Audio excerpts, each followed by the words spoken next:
Let's discuss this now with Nigel Glen, the Chief Executive of ARMA, the Trade Association for Residential Leasehold Management. Nigel, welcome. Thank you very much. 3.5 years since the Grenfell tragedy. How much movement has there been?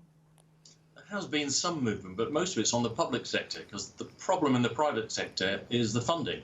You know, as Giles said a second ago, he's being asked for huge sums, impossible amounts, and without that, we as managing agents, we can't remediate because we can't do the work without the funding. And that's why we're asking the government to front fund, and then the government can figure out how and who to recover the money from later. And some of these properties pretty much unsellable. You know, mortgage lenders would probably give you the side eye if you applied for a mortgage. What are the other big problems that are facing people? Well, we're saying time is the big problem. I mean, here we are 3.5 years later after Grenfell, and we're still arguing about the same issues. So every night people tuck their kids up and they don't know if there's going to be a fire, they don't know what to do about the money. So let's get people safe first and foremost and stop arguing about the money. A government spokesperson has given us a statement saying leaseholders shouldn't have to worry about the unaffordable costs of fixing safety defects that they didn't cause and should be protected from large-scale remediation costs wherever possible.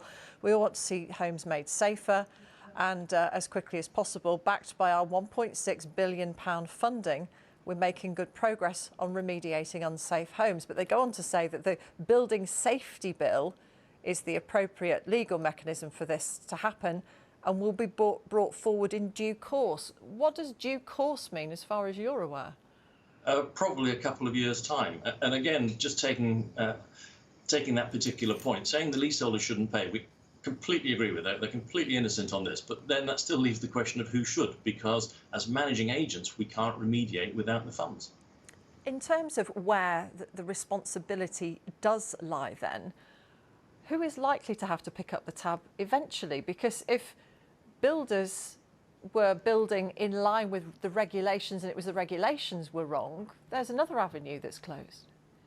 Yes, I mean, that is one way of looking at it. I mean, we're pretty clear that anybody, frankly, downstream of the building being signed off isn't culpable here because they had nothing to do with it.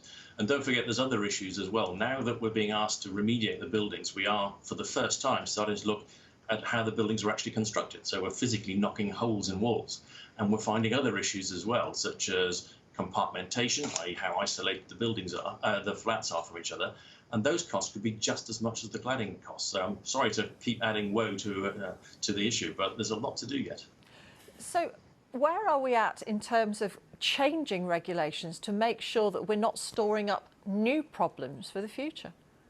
Well, Dame Judith Hackett did a long investigation onto this, and there are a lot of ideas in her paper. Those are being brought forward in the fire safety order, the building safety bill, etc. So I think going forward, we're all right. The problem has and will always be the legacy stock, where we have hundreds of thousands of buildings which have been, it would appear, built incorrectly. Nigel Glen from ARMA, we appreciate you talking to us. Thank you very much. My pleasure. The headlines.